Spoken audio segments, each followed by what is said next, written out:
So I did not pre-build this in Storyline. And it's a pretty ambitious project, right? There's a lot of these different gamified elements I want to include. I wanted to do something where we can like earn coins and spend them in a shop. I wanted to be able to earn like cosmetic rewards for like our virtual office or virtual avatar, and then we can, buy upgrades and customize our virtual space. I also took a lot of inspiration from Duolingo. So I wanted to have like streak rewards and nice like animated, animations with nice sound effects that feel really like encouraging when we get 5 questions right in a row or something like that.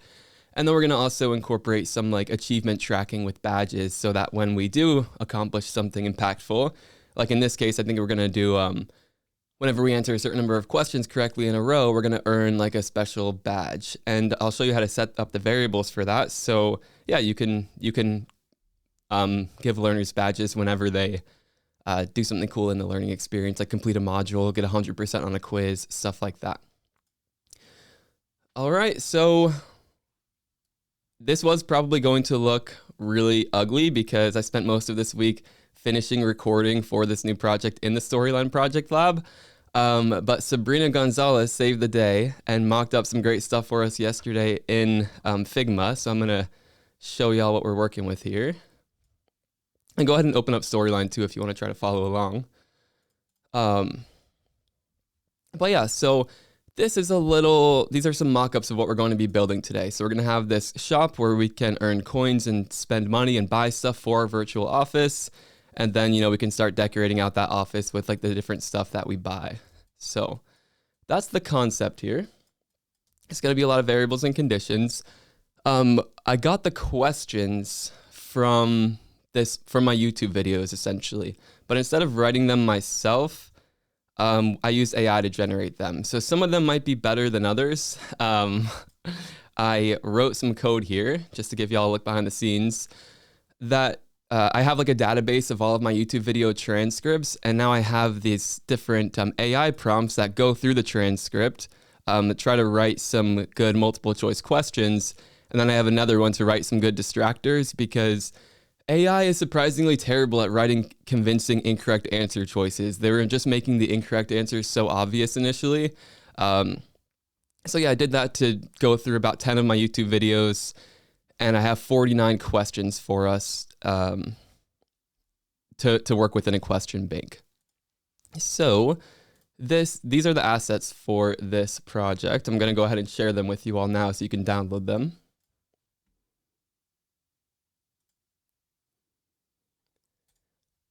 All right, there is the link. Let me know if that doesn't work for you, but you can go ahead and download that. It has all of the visual assets we're going to use as well as the questions for Storyline.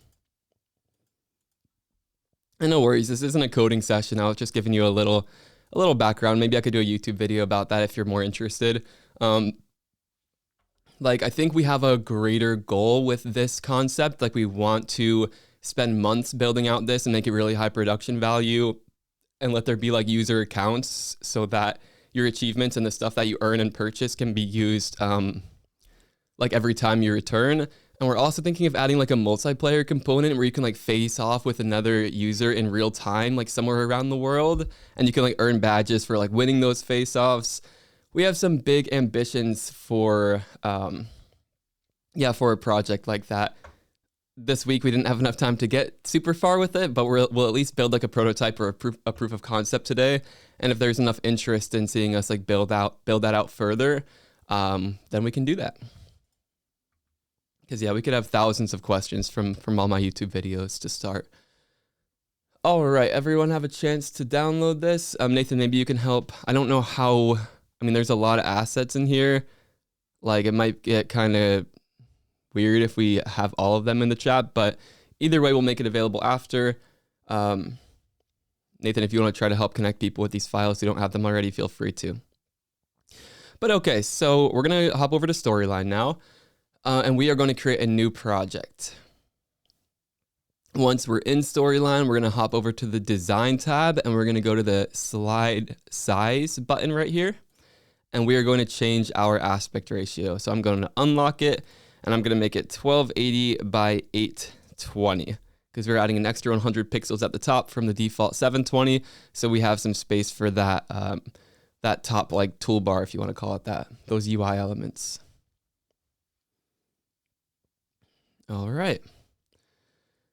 So are we good? Do most of us have this open if they want to follow along? All right, I'm gonna open this slide up.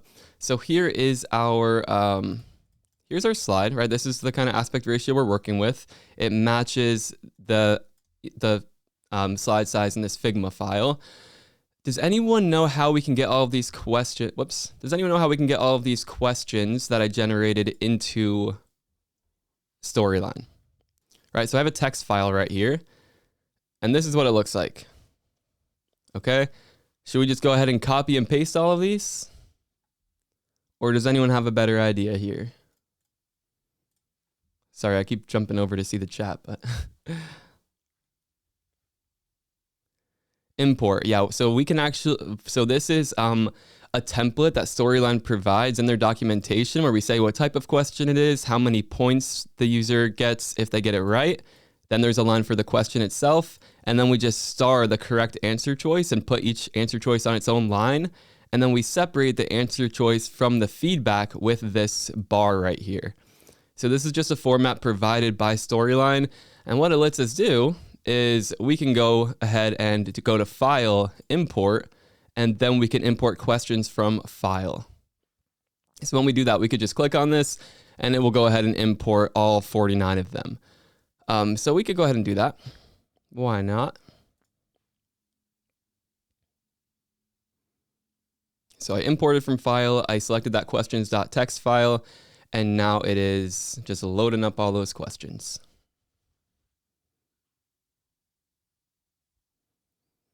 And that template was somewhere in Storyline's documentation. I'm gonna go ahead and download these assets, or actually probably already did now that I'm thinking about it. So once we download it, we'll probably wanna open it because it will be zipped, and then I'm just gonna drag the file back into drag the folder into my downloads folder so that it gets unzipped.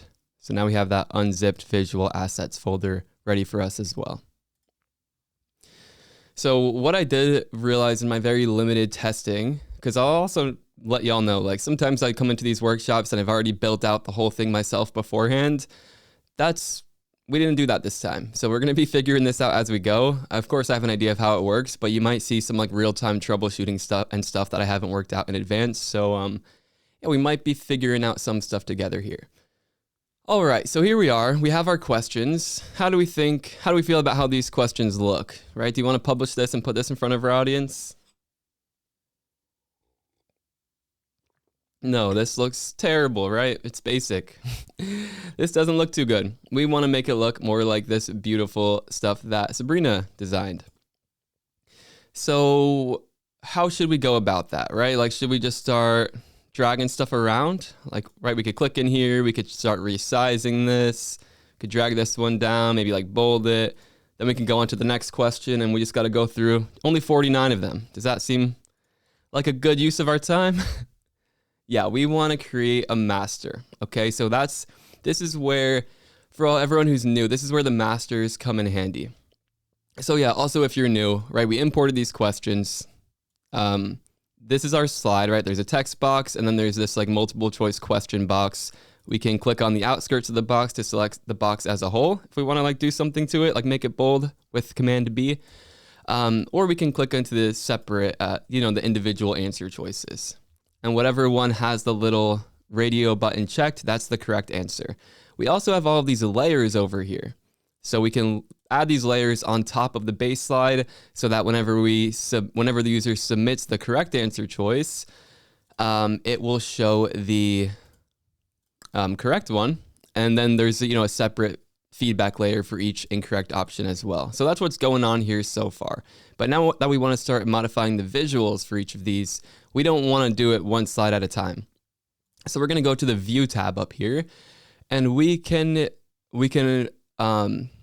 change the formatting for all of the slides with slide masters and all of the feedback layers with the feedback masters. So we're going to do the slide master first. So once we click on that, notice it already jumps us down to the question slide master. Okay. So how this works is this is kind of just like a base slide master that applies to every slide. And then there are these more specific ones that apply to, questions in this case, or a blank layouts in another case if we want to just make a blank slide. So yeah, that might be a little confusing, but just know, if we want to modify the master for the questions, we can jump right to this question layout. All right, I'll keep looking over at the chat. I see some people are having a hard time with some things, but if, just Nathan or something, let me know if we ever need to stop individual technical troubleshooting issues. The replay will be available, so if you want to just follow along and then, do it yourself with the replay, that's an option as well. Okay, so here is where we can start modifying some of this stuff. So let's take a look at our mockups. And if you're new to e-learning development, this is always a great step to have, right? Before diving into Storyline, it's good to work out your visuals. And this was done in a tool called Figma. All right, so let's get started here. So I'm going to add this background color. So I'm just going to add this rectangle, okay? Oh, sorry, I gotta stop messing up those keyboard shortcuts. So I'm going to insert a shape. I'm just going to click right here. Say I went to the insert tab, clicked on shape, clicked on rectangle, then just clicked on the screen. And now with it selected, I'm going to go to the format tab and we can actually change its width and height. So we're going to make it 1280 pixels wide and 720 pixels tall. I also don't want it to have an outline. So by default, it probably has an outline. So I'm going to click on this little drop down next to shape outline and do no outline. And now we want to give it the same fill as whatever we have here. So, why can't I select that? Oh no. Sabrina, if you're here, can you let me know what the hex code is for this background? But it's some kind of peachy color, right? We'll just do this as like a placeholder for now. And then what we can do is we can use these nut buttons right here to align it perfectly with our slide. F-A-E-D-D-D. Thank you, Elizabeth. Did you use a little color selector? That's helpful. Cool. All right, so notice how we did that. We just went to shape fill and then we just changed the hex code to F-A-E-D-D-D. So with it selected on the format tab, I'm going to align this box to the center of the slide, and then I'm going to align it to the bottom of the slide. So these little buttons let you get things like mathematically perfect.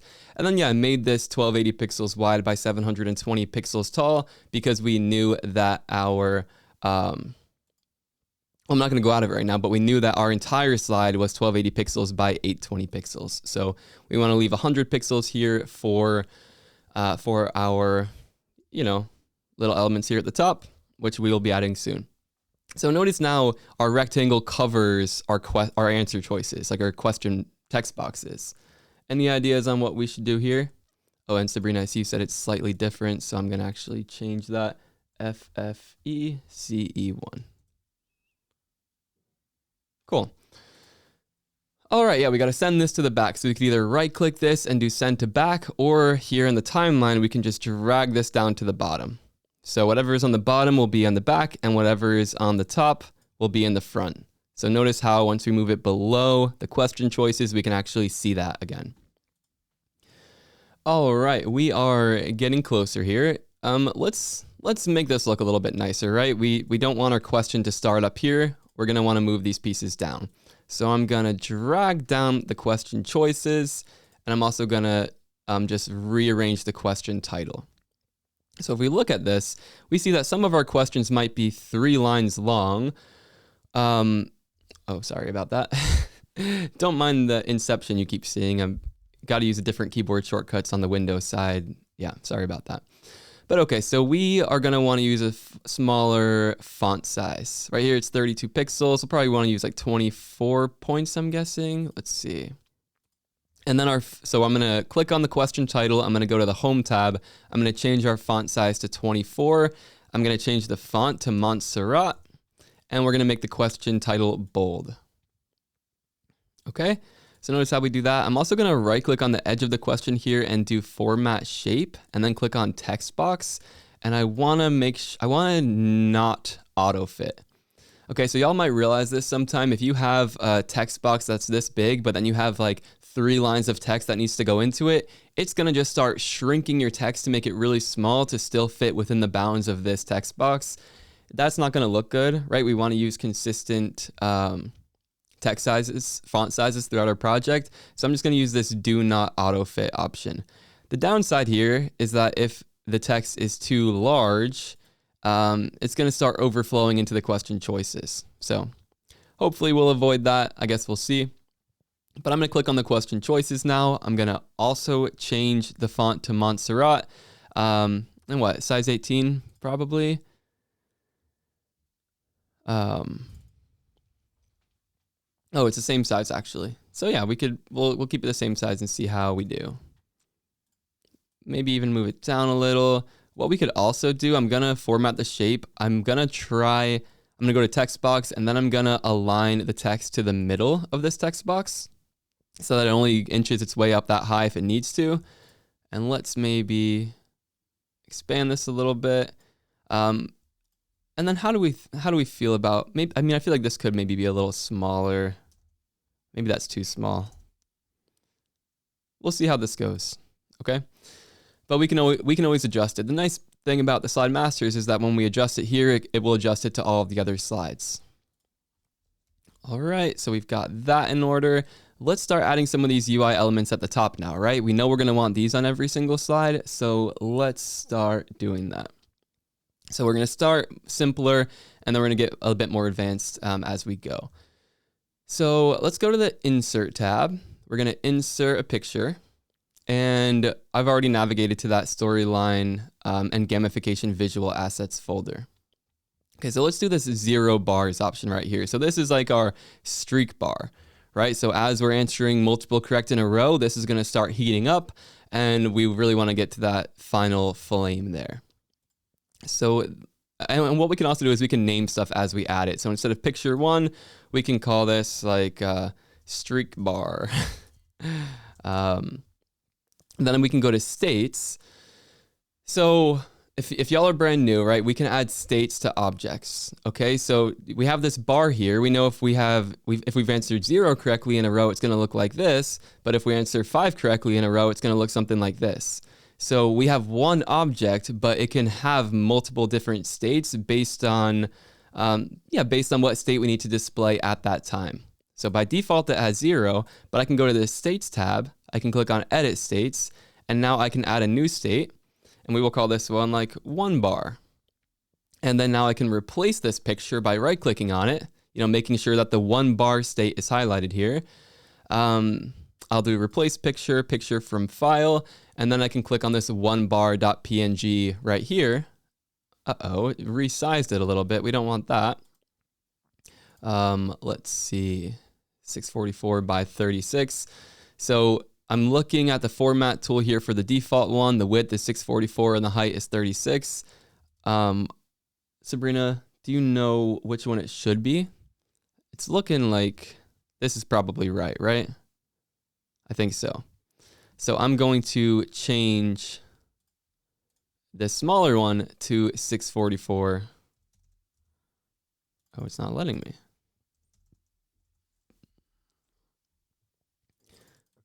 Why is it not letting? Oh, because I have numlock on. This is what I meant by y'all getting the full troubleshooting experience. There we go. But why isn't it cooperating? It seems 672 by 70. Something is going on. There might be some extra space on the artboard for this one, but as long as we have the width right, it's going to be good, it looks like. So 672, you said? So yeah, we'll just modify the width. It looks like the artboard might have a little bit of extra height here, but that doesn't really matter because it's invisible. So the pings have the transparent background, so that's completely fine. So we've got the 1 bar added. Now we're just going to go to 2 bar. We're going to replace this image with the 2-bar PNG here. We're going to change it to 670 width. And we're just going to keep moving along here. So you can see now, we're eventually going to be able to use triggers to change this state however we want. Oh, it does look like it's still bouncing around a little bit, doesn't it? And that probably is because the width seems to be changing with a mind of its own for some reason. Okay, there we go. They're all 672. And even though this gets a little taller right here, they actually still all look consistent and good. Cool, I'm gonna keep it moving here. It's just the same process now, so I don't wanna spend too much time on this. We'll do 3-bar, change to 672, and then we'll keep it moving. If there are any questions about this, feel free to ask in the chat. I'm sure a lot of people here are familiar with this process, so they could help you out.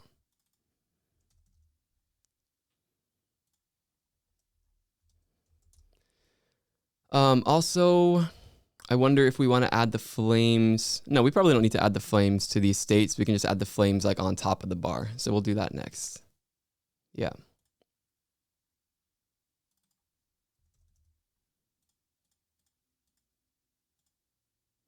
These really are changing with a mind of their own. I'm just going to add them all.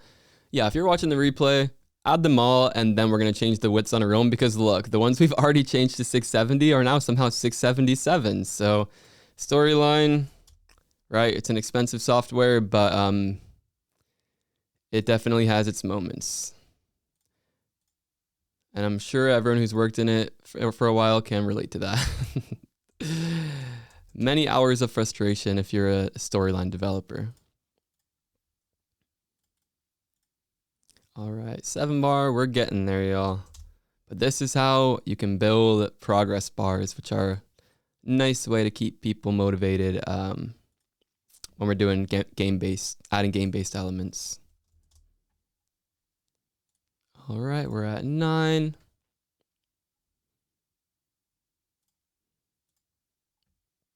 And now the final one, and then we're just going to change all of the widths, and we will move on here.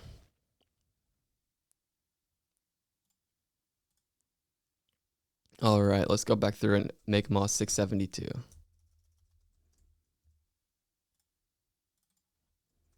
And we'll hope that by the time we get to the end of it, they all haven't changed.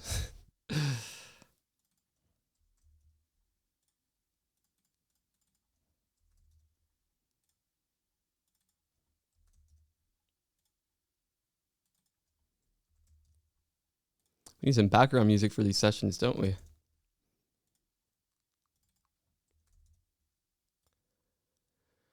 Okay, I think we're looking good. I'm going to click done here, and I'm going to kind of mouse over all the different...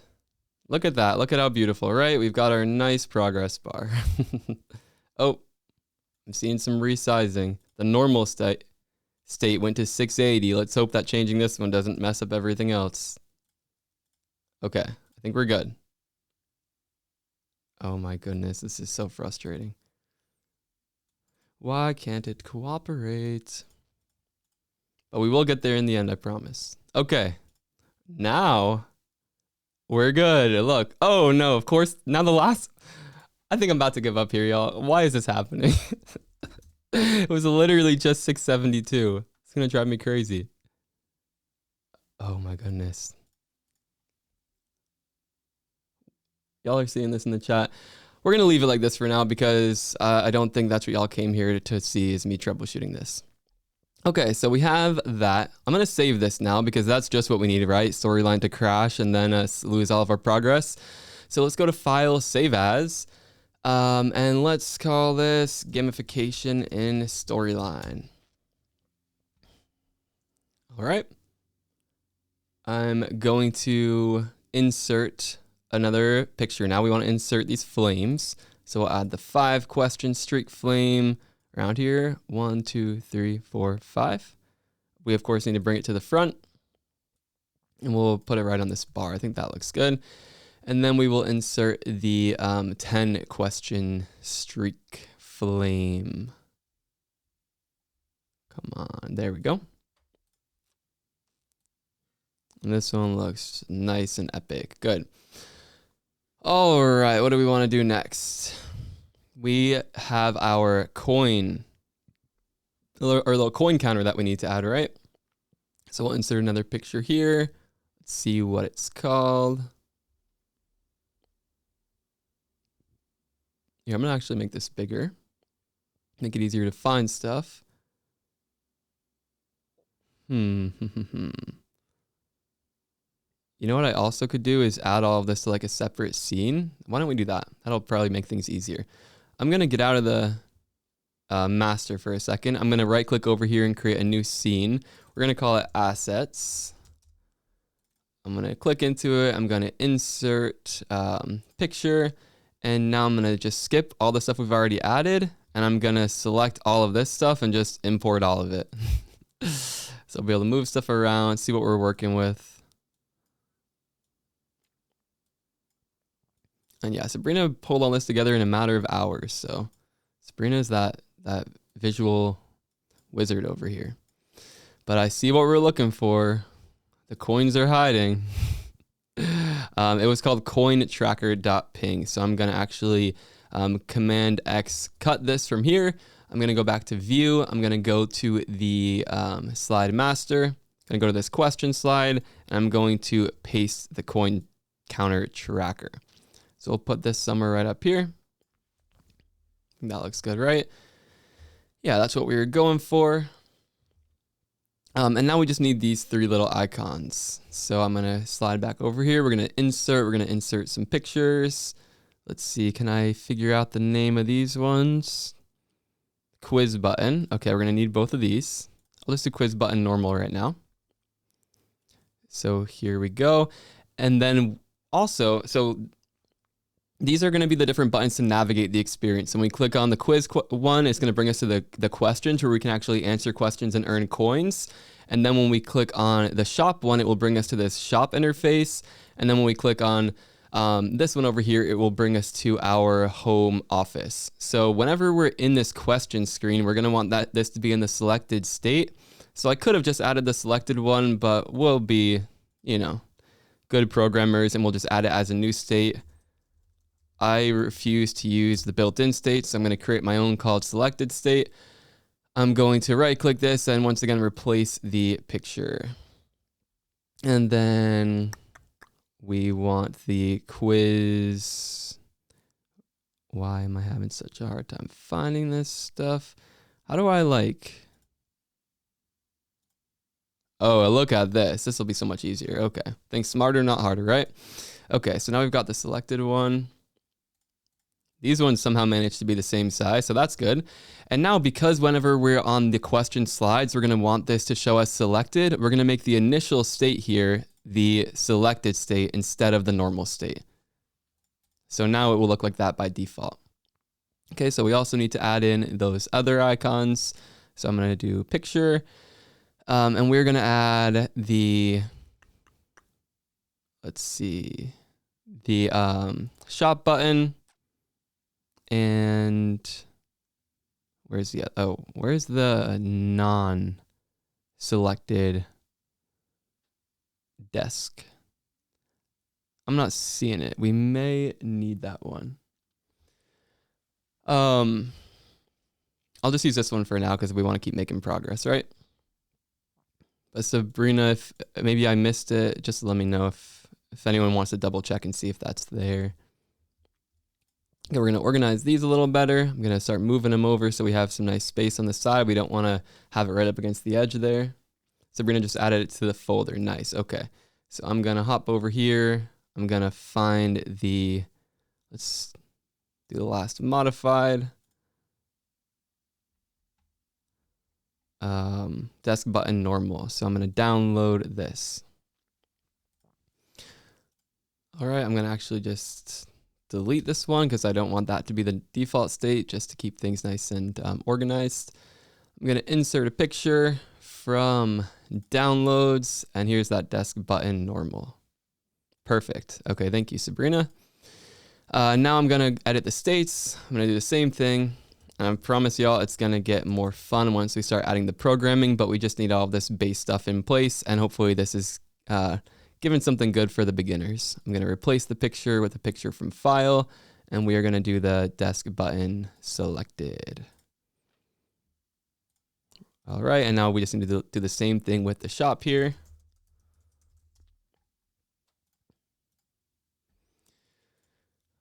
Okay, our UI is almost complete. So we have these all in line. If they're not, you could always select them all, go to the Format tab, and then align them all to the center of each other. So that's a nice little trick you can use to make things aligned well. Probably can move it over a little bit too. Let's see how it looked in the Figma file. Yeah, I think we're doing well. Okay, so we have everything, right?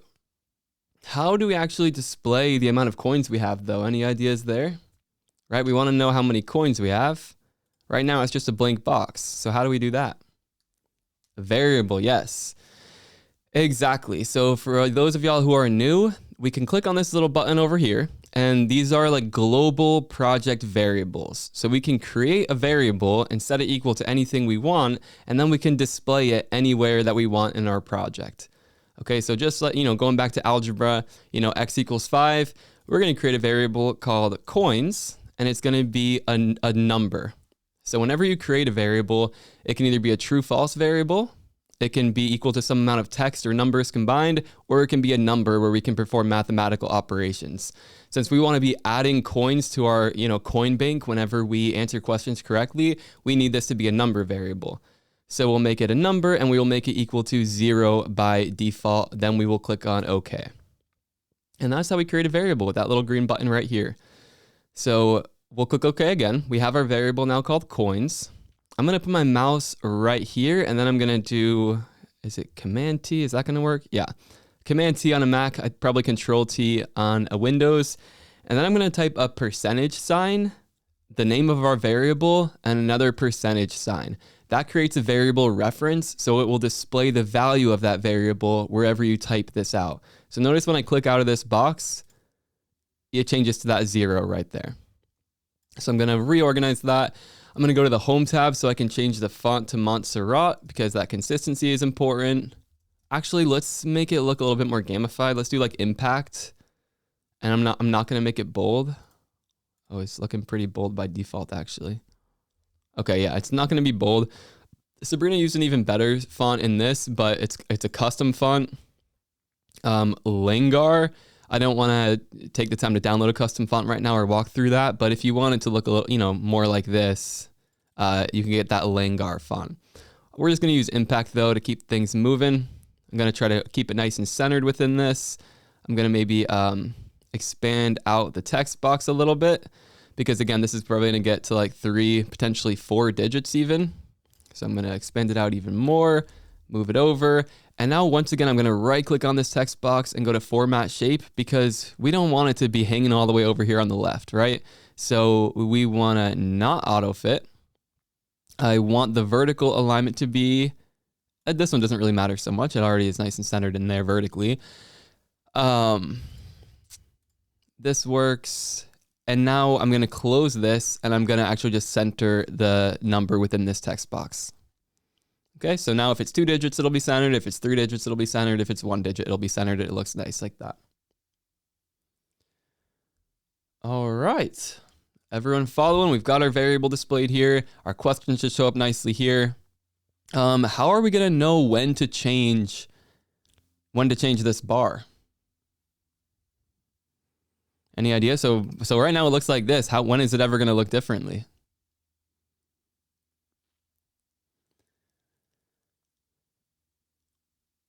Conditions, an additional variable, exactly. So we need a variable to kind of store, how many correctly have we answered in a row? So I'm going to go back to the variable manager. We're going to create a new variable, and we're going to call it current streak. Okay, we'll make that equal to a number. And yeah, it's going to be equal to 0 by default because we haven't answered any questions correctly. Okay, I'm going to click on OK. We'll hop out of here. And now what we can do is we can add some triggers so that we can change the state of this bar based on what the current streak is. So I'm going to create a new trigger. We are going to change the state of the streak bar to 1 bar when, what should the condition be for when? When do we want to change the state of this? And this is kind of a tricky question. Yeah, when a variable changes. So we're going to go somewhere else after this and actually increment that variable whenever we're getting questions correct.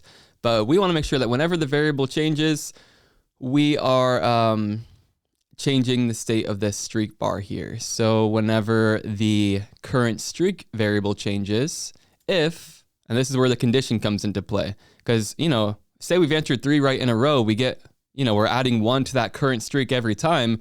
What this trigger will do is every time that variable changes at all, no matter what it's equal to, it's going to change the state to 1 bar.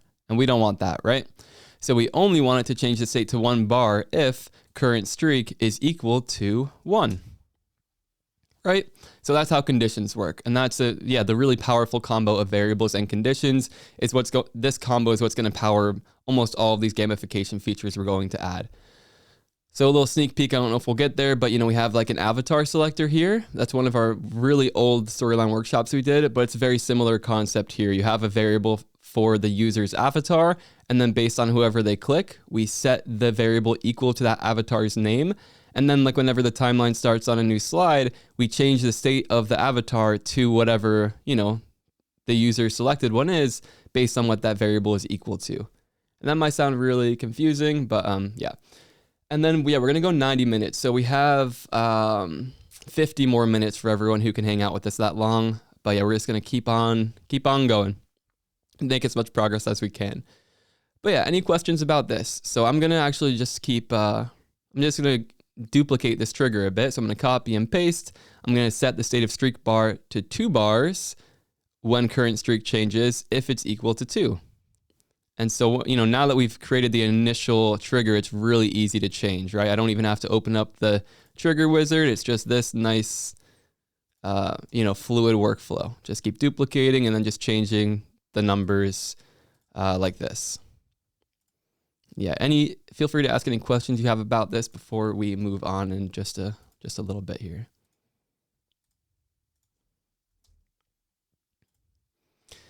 And yeah, maybe this is a good time to mention too, if this is moving pretty quick, like we do have this Storyline Project Lab course that is on sale until tomorrow.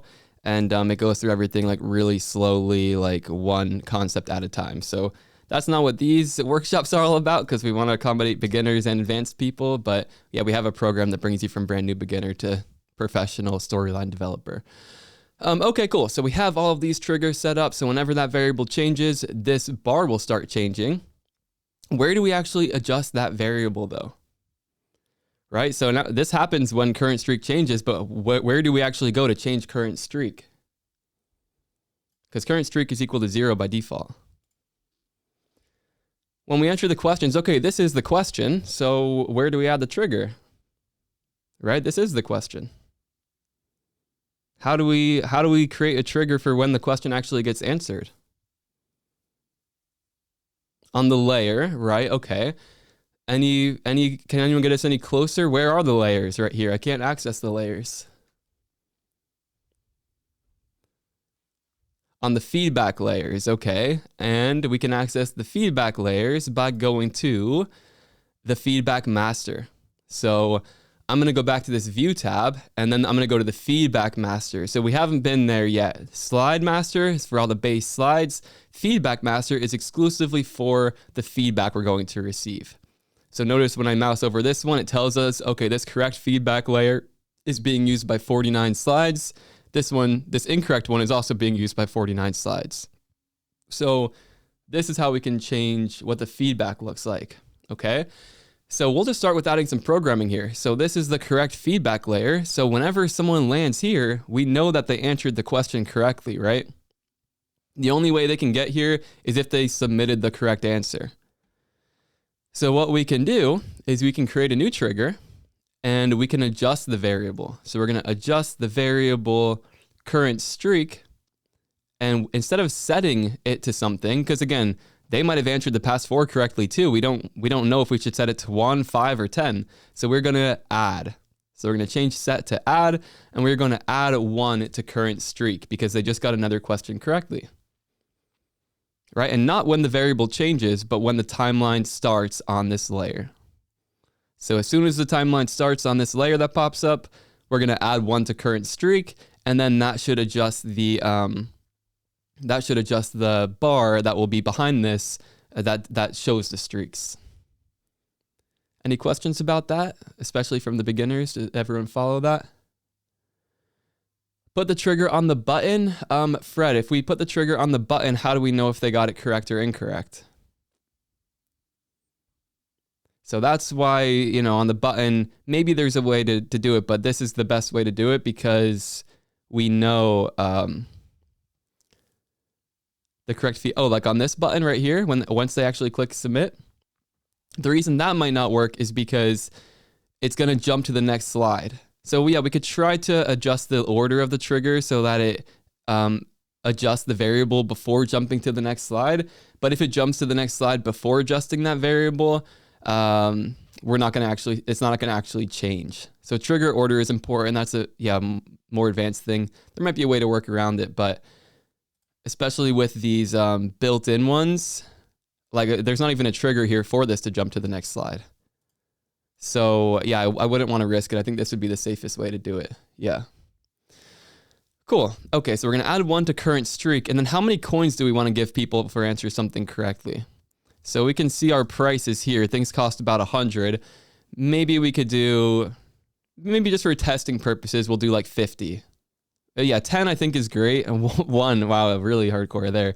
But for testing purposes, we'll just do 100, okay? Just for testing. Eventually, I think 10 would be a really solid number. But the reason I want to make it high is because when we preview this, it loads the questions in the question bank so slowly. It's like we're not going to be able to test with all 49 questions until the end. So I want to be able to actually spend our coins. Okay, so we're going to address the coins variable when the timeline starts, and we are going to add 100 to coins. So again, 10 I think is a better number, but that's that. What else do we need to do with this current streak variable? Do we need to do anything else before we get out of here? And yeah, Kelly, it says on this slide, but that's just a weird semantics thing because this is a feedback layer. So that's just a storyline thing. Yeah. It should say layer because it is a feedback layer. Yeah, the bar should actually already change now. So whenever we get it right, that bar will change because it's listening. So whenever this variable changes, it's listening. It says, okay, that variable changed. Now it's time for us to set it to 1, set the bar to 1 bar state because, you know, current streak is equal to 1. But we need to go to the incorrect feedback layer and make it so that we adjust that current streak back down to 0 when the timeline starts here. Yeah, exactly, Mark. So we want to cancel their streak once they get to this point. This would also be a really cool place to add sound effects. So if we wanted to have like, you know, a really sad, like downer sound effect on this slide, we could, and like a nice, like really encouraging one here. Let's see, we could, I think Sabrina was even getting to some visuals for, oh wow, this looks cool, Sabrina. So Sabrina was working on this. Do you have these assets for us, Sabrina? Should I just export it here? But yeah, this is a much more cool looking feedback pattern, wouldn't y'all say? So I like that. I guess I could just download it right here, right?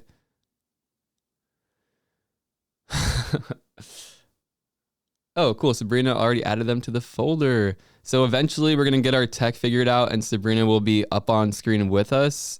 But for now, Sabrina is going to be working as a ghost behind the scenes because we get technical issues whenever we are both presenting. Well, that doesn't make her contribution any less appreciated. Okay, so we downloaded those. Let's insert picture, downloads, and this is the correct answer box. Way better. And then we'll probably need to, I'm going to change both of this text to Montserrat, and I'm going to make it bold. So I did that by clicking one text box, holding down shift, and then clicking the other to select both at once. We also need to update this button. This button isn't looking too cute. So let's go back to see what hex code is used here. FF4D49. So I'm going to change this also to Montserrat. We'll do 24. I'm going to go to shape fill, or button fill, I suppose. FF4, D49, was that right? Make this a little bit bigger. I'm going to change the font to a deeper black. We'll do our brand black 1F, 1F, 1F. Okay. It's not perfect. And then I'm going to get rid of, what is it? This, how do I get rid of this white? Oh, it's probably up here. So I'm going to go up here to get rid of this rectangle. And now let's insert the incorrect one. Nice. Looking good, Sabrina. I should have just actually changed all of the text and the buttons on like this base slide master, but oh well, too late for that now. So I'm gonna do the same thing I did. I'm gonna do it over here. Make it bold, change it to this black. And sorry, y'all, I just want this to, this doesn't need to look perfect. We could move on in a sec, but what do y'all think? Do y'all like seeing how we go through the visual treatment? Is this helpful at all? Anyone who was like, why are we wasting time on visuals?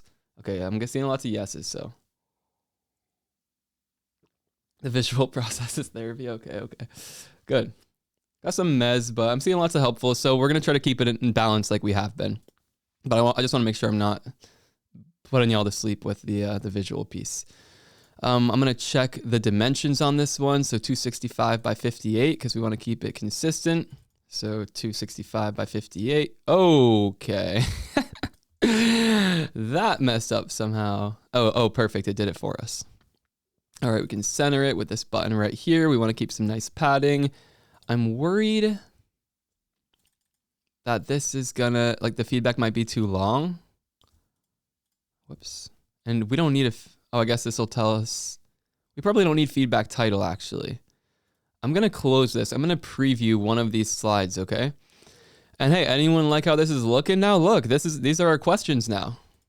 Okay, so this is a standard kind of bug in Storyline where even though we updated the master, it doesn't update on all of the questions. So I'm just going to click on this one, scroll down and shift click so that it selects all of them. I'm going to right click, I'm going to do apply layout, and then I'm going to click on question. So even though it already has that layout, it needs like an extra little boost to actually apply it like it should. So here we go. What are we thinking? So, we did all that work in the slide master and the feedback masters, and now look. So again, it still didn't apply these feedback masters like we want. That's okay because we're actually going to we can just re-import these and it will be perfect. But yeah, I think this is like looking too small and not super great. So I'm going to actually go back into the feedback master. I promise we'll move on soon. I think it's pretty obvious whether it's correct or incorrect. What do you think? Do we need the feedback title? I'm leaning towards no. Nah. Let's get rid of it. Okay, and let's make this bigger. I'm going to right click. I'm going to do format shape, text box. I don't want it to shrink the text on overflow. I want it to just get crazy. Do we need the check mark or the X? Nah, let's get rid of that too. Right. We can tell from the nice backgrounds. Yeah, we either get some nice, lemons or we get X's. So that's obvious enough in my opinion. Why was that button so tiny? I don't know. 265 by 58. Okay. The programming's good, so that's all I care about. Close that. Make this bigger. So yeah, if we want consistency, it's nice to check this out. 711 by 238. I don't just want to copy and paste in case like the programming is depending on it.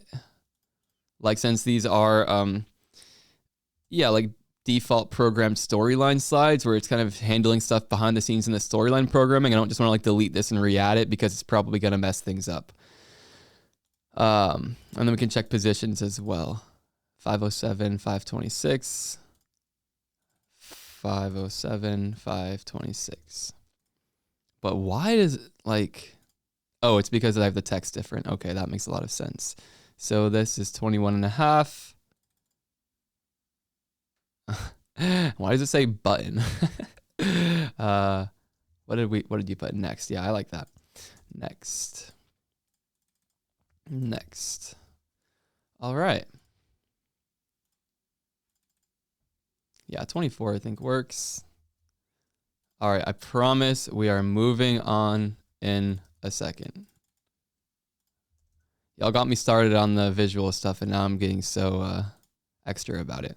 Yeah, okay. The text looks a little off. That's okay. We're gonna make it a little bigger.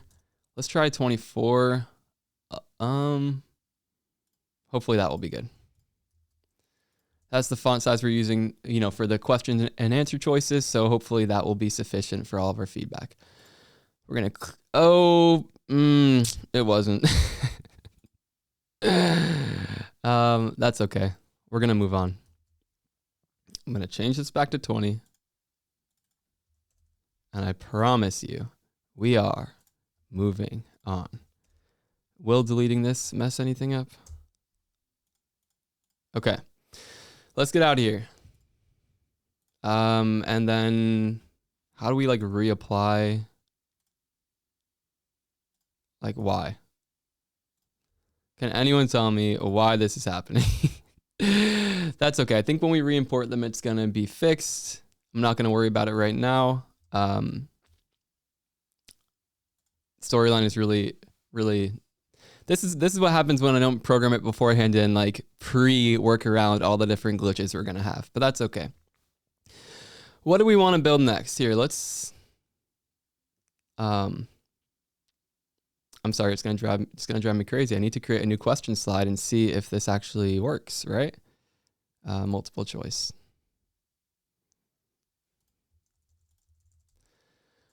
Okay, we added this. Let's go to slide view. And it still has that text there. And it's just glitching completely out when I click on it. Okay, so it didn't like us deleting that. Yeah, there's no reason that it should be including that. Maybe we should just, yeah, let's just move on. What do you think? It really pains me to do that because I want it to look perfect, but are we even able to re-add that thing that we deleted so that we can at least have more control over it and like drag it off the screen? That's what I would probably do. I would just drag it off the screen so it doesn't show up. Open a case and articulate. Yeah, that's going to get me really far. For any long-time articulate users. I mean, hey, I won't bash them too bad. They have made some improvements. Okay. I'm going to really try to not let this bug me. I don't know how, but that's not what we're here for. Okay. Let's get rid of this. Let's build out the shop. Anyone want to do that so we can actually buy some stuff? Like let's build out those scenes. Okay. We still have some time for anyone who does need to hop out. Again, just a reminder, this is on sale until tomorrow. Last chance at lifetime access. And then we're going to go to a subscription model here. You could check out some of the projects we'll build on this landing page. This is the one that I've been recording all week.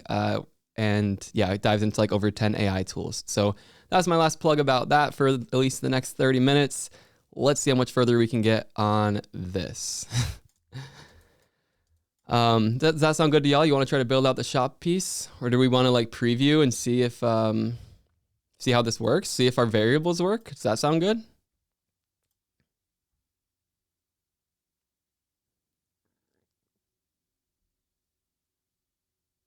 Yeah, oh yeah, this is what I told you about. Like the preview is like horrendously slow. I'm canceling this.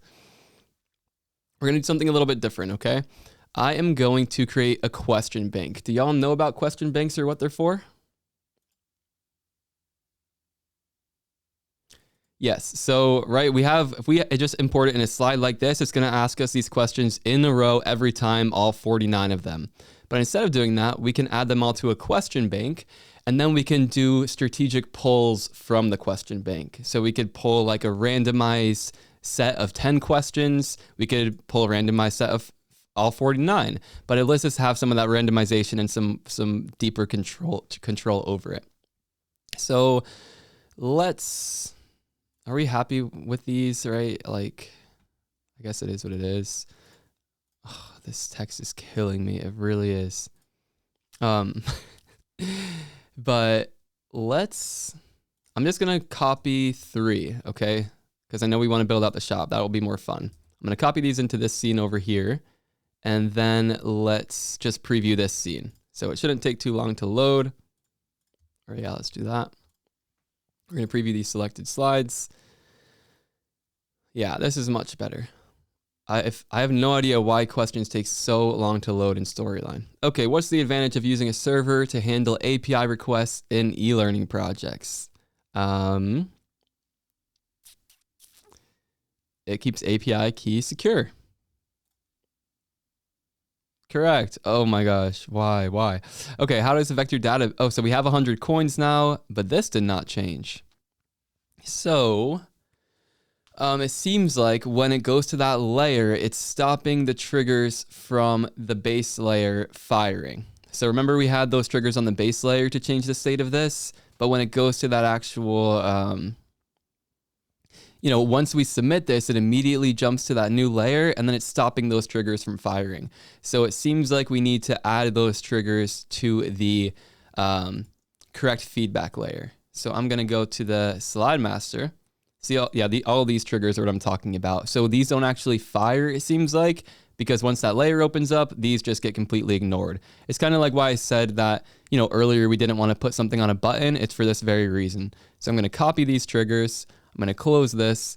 I'm going to go to the feedback master. And I'm going to paste them all onto this correct one.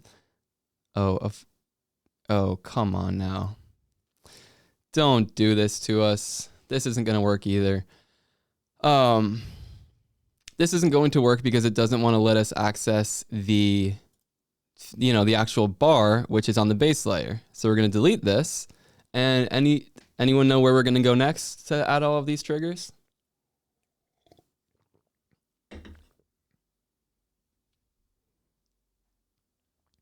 Oh, and then also the comment about letting it go. I would never let this go. If I was left to my own devices, I would be here for I would not let this go, but I have to because we only have 30 minutes left and that's boring to watch. So I'm referring to the feedback stuff.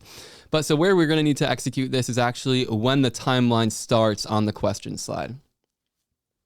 So we're going to go back. We're going to go to the slide master. And now instead of doing all of this when current streak changes, we're going to do it when the timeline starts. Okay? So when the timeline starts on this slide. So now how this is going to happen is we're going to be on question 1. Our streak is going to be equal to 0. We're going to answer it correctly. It's going to go to that correct feedback layer, and then current streak is going to be equal to 1. And then we're going to click continue. And as soon as we get to that next slide, when the timeline starts, it's going to execute all of these checks. And then it's going to see, okay, it's equal to 1 now. So when the timeline starts, we need to change the state of that streak bar to 1. So that's how this is going to have to work now. And then, yeah, again, this is the joy of the real-time development. Sometimes you have to try things multiple ways in a row till you get it right. So change it when the timeline starts. So luckily, that's all we need to change to make all of these work.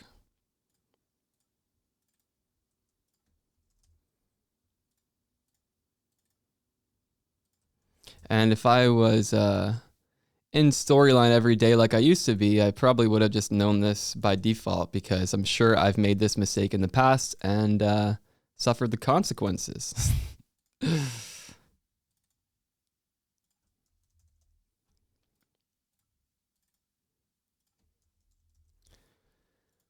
We are getting there. All right. Now, if this doesn't work, then I really just am going to end the recording. Then we're just quitting. Just kidding. Okay, let's see. All right, let's try again. We want to keep API keys secure. All right, so it's 0 right now. We're going to press continue, and there we go. It works. We have our 100 coins. This is advancing. How does a vector database... If y'all are seeing these questions and you're like, what in the world are these? It's because I've been doing some more technical YouTube videos lately, and these are like for my last 10 YouTube videos. So yeah, this is... You don't need this information to learn Storyline. But we want that... Yeah, understand semantic meaning. We'll continue. And there we go. It goes to 2. We've got 200 coins now. We've got a weird drop shadow going on here. Not sure what's going on with that. That's okay, though. And then, yeah, so it works, right? So we're earning our coins, that works. What we also can do though, because, right, we don't want to use this big, the player is ugly. I'm going to go to the player. I'm going to just turn off menus and controls. I'm going to go to colors and effects and make it light so that now when we preview it, it's going to be, just a full screen thing. The downside of this is now we have no way to submit our questions. So we got to hop back to the slide master and we need to add a submit button. Move this up a little bit. Why don't I just copy it? We're going to, instead of having to mess around with hex codes and stuff, I'm just going to go to the feedback master. I'm going to copy the button from right here. I'm going to close this. I'm going to go back to the slide master. I'm going to paste it on. Whoops. Come on now. Let me click my button. Okay. Doesn't want to because it's beneath the text box. Dragged it up. We're going to call it submit. I'm going to drag it down. And then we need to add a trigger to it so that we can submit the interaction. Oh, is this serious? Okay. Oh, goodness. It doesn't have a trigger for us to work with here. I avoid the... I don't know if I'm going to be able to do it if I want to use the built-in question bank. I'm sure there is a way, but like... we need a trigger to submit the question. And because this is on the master, it's not really letting us do that. So I actually don't think that's going to be an option, unfortunately.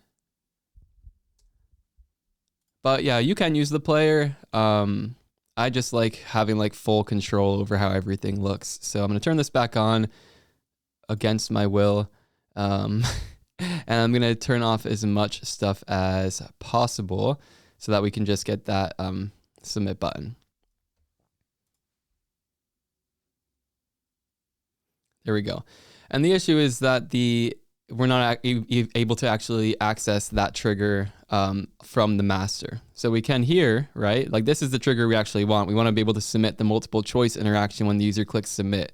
But when we go to the master, we don't have that. Maybe up here? No. So on the master, we can access that. So we obviously want to add the button to the master so we don't have to do it to each side individually, but we don't have that option. Okay, let's build the shop, right? That's a fun part of this. Oh, and also, right, we wanted to learn about badges. Badges are really easy to control. You just need like a variable associated with it, right? So like badge 1 earned, and then it can be like true or false, false by default. Then we do like badge 2 earned, true, false, false by default. And in this case, we can make it so that we earn that badge whenever we get like 5 right in a row, and then we earn the second badge when we get 10 right in a row. Obviously, this could be done if we like score 100% on a quiz, or complete a module, and if there's like multiple modules in the course. So we just need some kind of variable to track that, and then we could go to like the slide master, adjust that badge 1 earned variable to true when the timeline starts on this slide if current streak is equal to 5, right? So we could do that. We could then copy that, paste it, and we can make badge 2 earned if current streak is equal to 10 when the timeline starts. And then when we create our like virtual office scene, we'll be able to display those badges on the wall based on whether or not this variable is true or false. So really simple if you have an understanding of variables and conditions. That's why I think I try to jam pack so much in here to make sure we have enough to cover in 90 minutes. So we want to build the shop, right? Where should I build it? Should I create a new scene? Should I make a new slide? Well, that's going to cause some issues for us. And the reason for that, let me show you. So we're going to create a new question bank. So I'm going to manage our question banks. I'm going to edit this first question bank. I'm going to import questions already in the project, and I'm going to include every single one of these 49 questions. I'm going to click OK. And then now we're going to have this huge bank that we can draw from. This is what we're going to want to do because we want this to be replayable. Eventually we can have thousands of, hundreds of if not over 1,000 questions in here, and we want to randomize the order that they get pulled in. Okay, so this is what, okay, we have the question bank. Now I'm gonna go back to this scene. I'm going to click on this again. I'm gonna do a new draw from the question bank, and we're gonna include 3 questions because again, it previews really slowly when we include more. It still might preview slowly actually because of how big it is, but we'll see. Okay, so this is where we're gonna be operating. So see, we're not gonna have access to these individual slides like this. I'm just gonna like delete this. So if we are in this draw and then we jump to another slide and then we wanna get back into the questions, because if we look at Figma, we wanna have that option, right? So if say I'm on this question and then I'm like, oh, I wanna go check out my office space or I wanna go to the shop, then we wanna come back to the questions. We don't wanna start the draw all over again, right? We wanna like save our progress on where we're at in those questions, and that's not gonna work. Does that make sense? Is everyone following that? So like, okay, watch. I'm gonna add a button here. Insert a shape. And we're gonna pretend this is a button that brings us back to the question bank draw. So it jumps to the draw from question bank when the user clicks the rectangle. And then we'll go over here to our slide master and make it so that whenever anyone clicks on this shop icon, it jumps to that assets slide. So this is just demo purposes right now. I'm gonna delete this and I'm gonna really hope that this doesn't take a year to preview. Oh, it's seeming like it is. Sorry, y'all. Yeah, having the 49 questions, it's really not happy about. So I'm gonna create a new question bank, call it abbreviated, import questions. I'm just gonna import these. Okay, so now hopefully we can do a draw from the abbreviated question bank. We'll get rid of this draw. I'm gonna have this jump to the abbreviated question bank slide. And now I'm hoping it will preview faster. Okay, good, we solved it. The downside though is that it starts on this untitled slide and we don't want that. So let's get rid of that. Okay, now let's do it.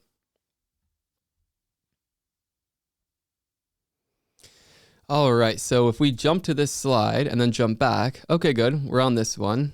Which workflow tip helps screenshotting our errors? So let's submit that. We're on question 2 now. So if we jump back here and then jump back to the questions, it jumps us back to the beginning. You see? So that's why it's not gonna work if we have our shop on a separate slide. So what can we do? Where can we put the shop? Lightbox? Maybe, but that's gonna, well then we don't have very much visual control over it. A layer, yes, exactly, but a layer where?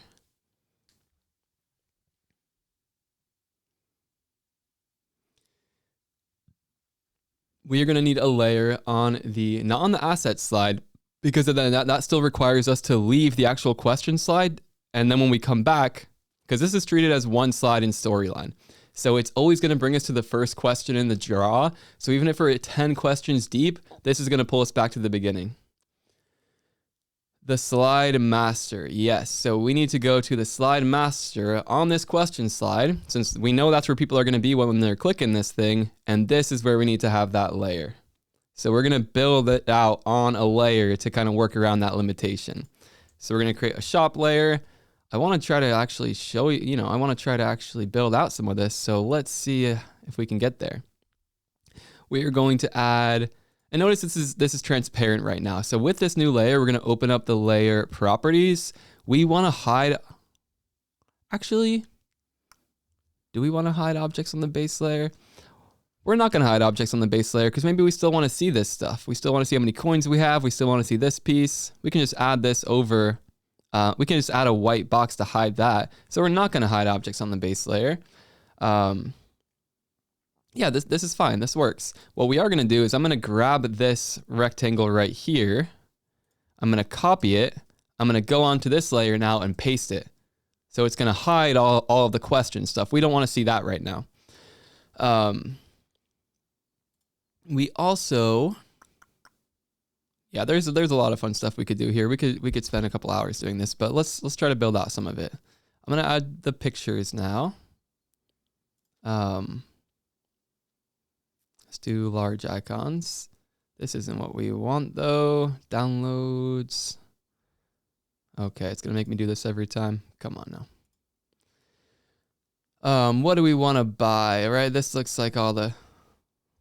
Wow, it's like a plant store, mug store, and a humane society all in one. So we've got it all covered here. Wait. Oh, okay, I see. So the shop assets are separate. Nice. Okay. So we're going to add the, only the plants maybe. Sorry, we put together the visuals really last minute. Oh no, it is actually all different. Perfect. Yeah, Sabrina exported it with like the sizing how we need it so that it's really easy for us to like edit it. So we'll expand this a little bit so that we don't see those edges. I'm actually just going to do it mathematically up here. We'll do like 1360 and then we will center it. Oh, a little bit bigger. It looks like it could be. Cool. Okay. Got the nice topper there. And it's, yeah, perfectly top aligned with that. So now, yeah, we would need to actually like build out the, I'm going to try to just do this quickly. We're probably not going to get the UI looking as nice as it does in the Figma file, but what can you do?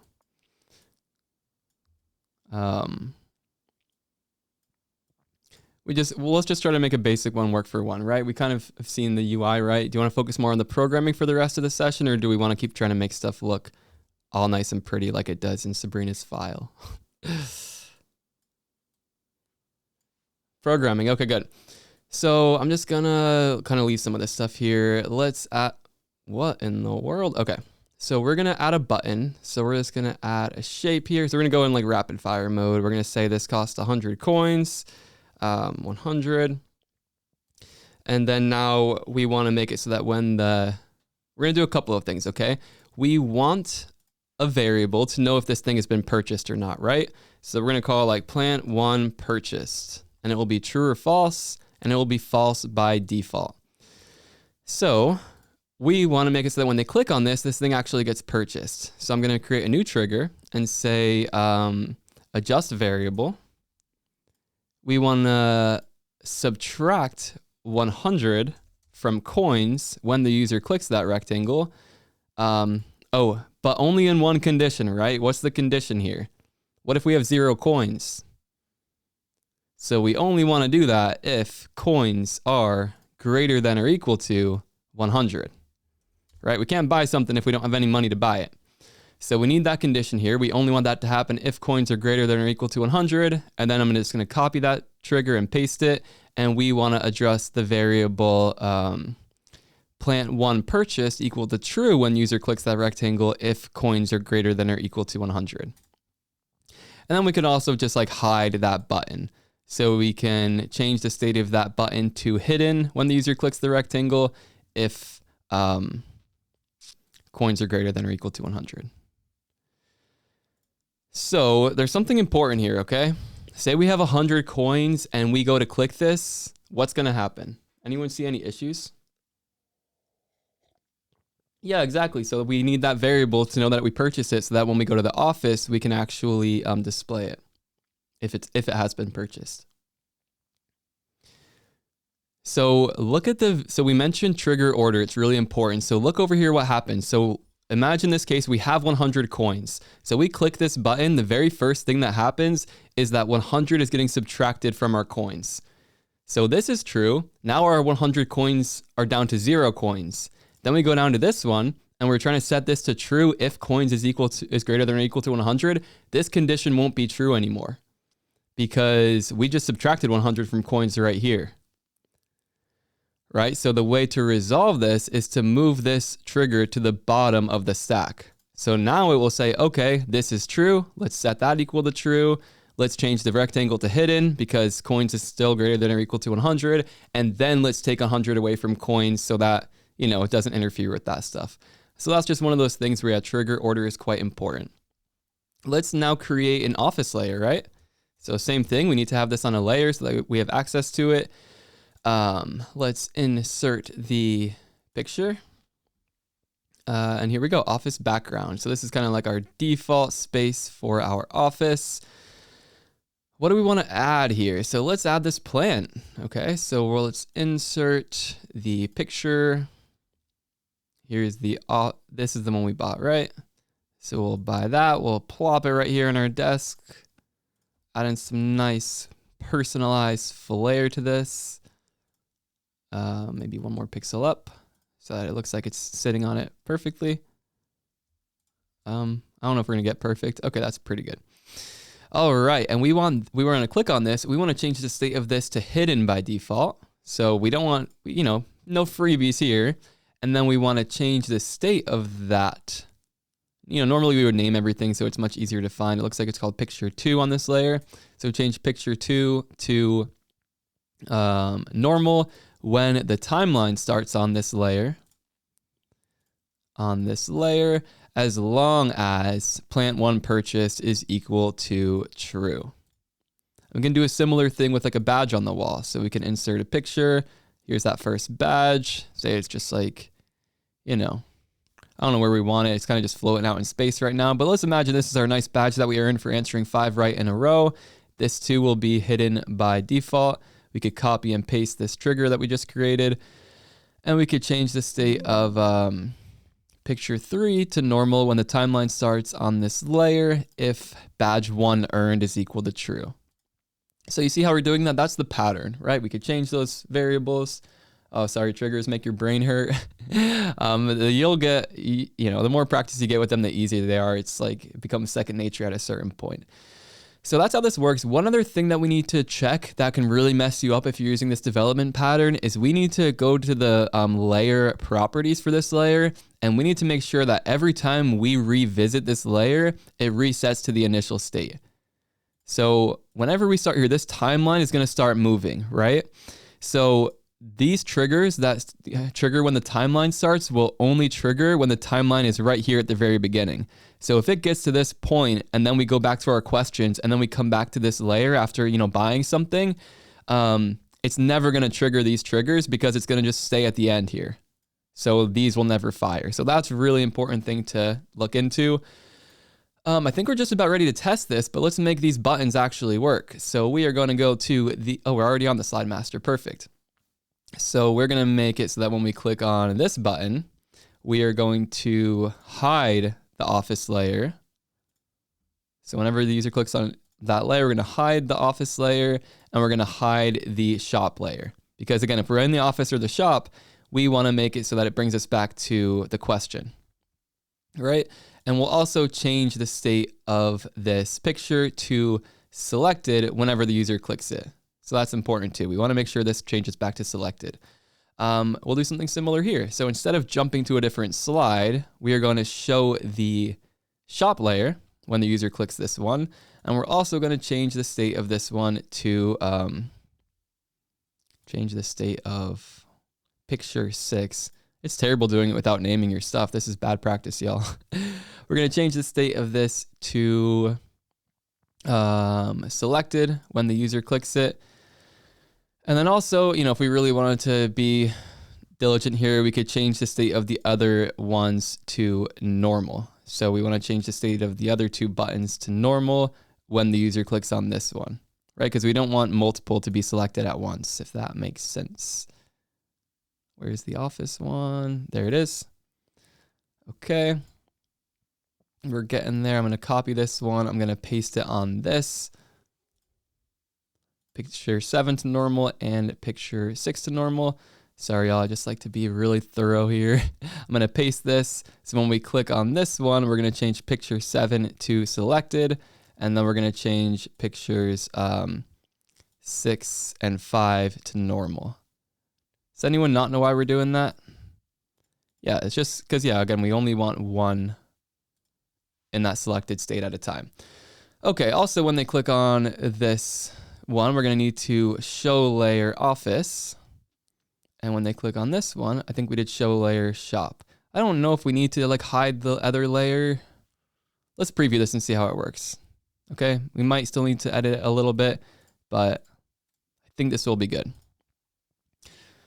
All right, moment of truth. Yeah, we could use button sets. I just hate using storylines built-in programming. To be honest, I like having manual control over it for reasons like this. Really frustrating, but yeah, if you're in the Storyline Project Lab, you'll see more examples of why I prefer programming stuff myself. But okay, so we're able to go to our shop, see how this one changes to selected. We're able to go to our office. Perfect. We have nothing right now because we have no money. We have no items. Let's answer a question right and earn some coins. Okay, so this is the correct answer. That's always going to drive me crazy. This works. We've got some coins now. Let's go to the shop and spend them. Okay, the button disappeared, our coins went to 0, and we have ourselves a plant, y'all. We did it.